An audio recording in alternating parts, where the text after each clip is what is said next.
வணக்கம் ஃப்ரெண்ட்ஸ். இது சூரியன் எஃப்எம். நாங்க சூரியகுமார். இப்பதான் முறை நம்ம சேனல பார்க்குற மறக்காம சப்ஸ்கிரைப் பண்ணிக்கோங்க. தொடர்ந்து நம்ம சேனல ஃபாலோ பண்ணுங்க. மறக்காம பெல் ஐக்கனை கிளிக் பண்ணிக்கோங்க. அப்பதான் நான் போடுற வீடியோஸ் உங்களுக்கு நோட்டிஃபிகேஷன் வந்துட்டே இருக்கும். இப்ப எத குறித்து பார்க்க போறோம்னா, இப்ப வந்துட்டு நீங்கள் நலமா அந்த திட்டம் வந்து கேள்விப்பட்டிருப்பீங்க.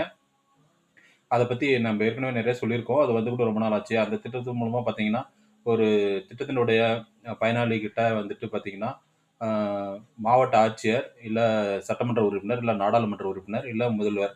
அவங்க யார் வேணா வந்து திட்டத்த பத்தி அ பயனாளிகிட்ட கேட்டு தெரிஞ்சுக்கலாம். அந்த திட்டத்தினுடைய பயன்கள பத்தி கேட்டு தெரிஞ்சுக்கலாம். அவங்களே டைரக்ட்டாவே கால் பண்ணுவாங்க. அதுக்கு தான் அந்த திட்டம். அதுல வந்து பார்த்தீங்கன்னா, மாவட்ட ஆட்சியர், சட்டமன்ற உறுப்பினர், நாடாளுமன்ற உறுப்பினர், முதல்வர் அவங்க 4 பேருமே அதுல கால் பண்ணி பேசுவாங்க அப்படின்னு சொல்லிட்டு தான் அந்த திட்டத்த இன்ட்ரோடியூஸ் பண்ணியிருக்காங்க. நெறைய அது மாரி அ கா கால் பண்ணி திட்டத்த பத்தி என்கொயரி பண்ணியும், அதுக்கான அறிவிப்புகள தமிழக அரசு வெளியிட்டிருக்காங்க. இந்த ஒரு சின்ன அப்டேட்டுக்காக வீடியோ போட்டுருக்கோம். நீங்களா போயிட்டு இந்த ஸ்கீம்ல எனக்கு பெனிஃபிட் அடையல அப்படின்ற பட்சத்தில அவங்களே கூட நெறைய டைம்ல வந்து என்கொயரி பண்றாங்க. இத பத்தி தெரிஞ்சுக்கிறதுக்காக இந்த வீடியோ போட்டோம். இது போன்ற அப்டேட் மற்றும் விழிப்புணர்வு தகவலுக்கு தொடர்ந்து நம்ம சேனல ஃபாலோ பண்ணிட்டே இருங்க. சூரியகுமார், சூரியன் எஃப்எம். Thank you.